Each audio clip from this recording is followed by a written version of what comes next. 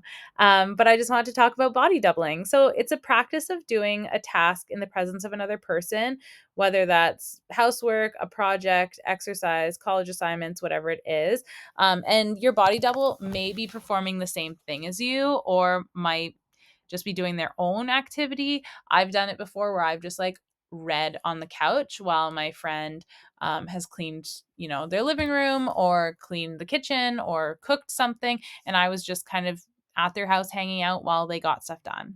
The body double can see the action, but they can also um just like read or listen to music on headphones. So just having that extra person there. That's why I wanted to kind of do something on screen so that if you don't have someone at the moment who can body double you in that time, then you have someone here. This is one where I'm talking, so you might be doing a task like cleaning or cooking, and maybe I'll do one where I'm more silent so you can do some projects with maybe some music behind it. We'll see. The idea behind this practice is that engaging in a task in the presence of another person can help increase focus and motivation. This says for young adults who struggle, but this can be literally anybody. For anyone who struggles with planning, organizing, problem solving, time management, this can be a lifesaver. And for people who have anxiety or perfectionism, it can also push past mental blocks so that you can move forward on a project, which I find really helpful when it's like you have to just do something even though it's not going to be great. It's even if it's something that you love to do. Like I love creating pictures and paintings and stuff. And sometimes I get into my head, but if I'm doing something with a friend, I'm more likely to do it, even if it's not great, like an art project, for example. Um, and then there's a little bit about why body doubling works. This is from, sorry, this is from the Newport Institute. So I can probably add this little article in the comments down below. Research is limited so far, but some theories and related studies help explain the effectiveness of body doubling. For example, people with ADHD have low dopamine levels. Dopamine levels in regions of the brain responsible for executive functions like attention and impulse control. And executive functions are things that I struggle with, and I also work with people who struggle with executive functioning, and I work with helping them build strategies and find adaptations to support having trouble with their executive functioning. Doing work alongside someone can actually help support brain function. According to one study, social interactions can activate the brain's dopamine reward circuitry, therefore increasing dopamine levels. So you feel more reward if you're doing something with someone else. Another reason body doubling is effective centers around social facilitation theory, which states that people perform better when they're in the presence of others, which that's what body doubling is. Also, having an audience effect basically talks about how if you have someone watching you, you're going to try to do better or do more in terms of completing a task. According to the polyvagal theory, our physiological state and our psychological experiences are linked. When we feel safe and connected to others, we shift into a social engagement response, and this response creates greater concentration and productivity. This is something that I like to do even if I'm not bodily doubling. Even if I'm not body doubling with someone doing a task, sometimes I just like to have a YouTube video in the background. And I know a lot of my friends like to watch reality TV in the background to kind of be calming because you're in the presence of someone. It does do more than making us feel safe. It appears to function as a buddy system that provides accountability and positive social pressure. Additionally, it offers a behavioral model of what you're supposed to be doing, and that helps activate the neurotransmitters needed to get the job done. Thank you for joining me. You've now learned about body doubling. Hopefully, you've gotten something positive done throughout this time. And if you liked this video and are curious about more, or would like me to do some more body doubling videos, please leave a comment down below, like and subscribe, and I will see you very soon. Have a wonderful day and continue to be your own sunshine.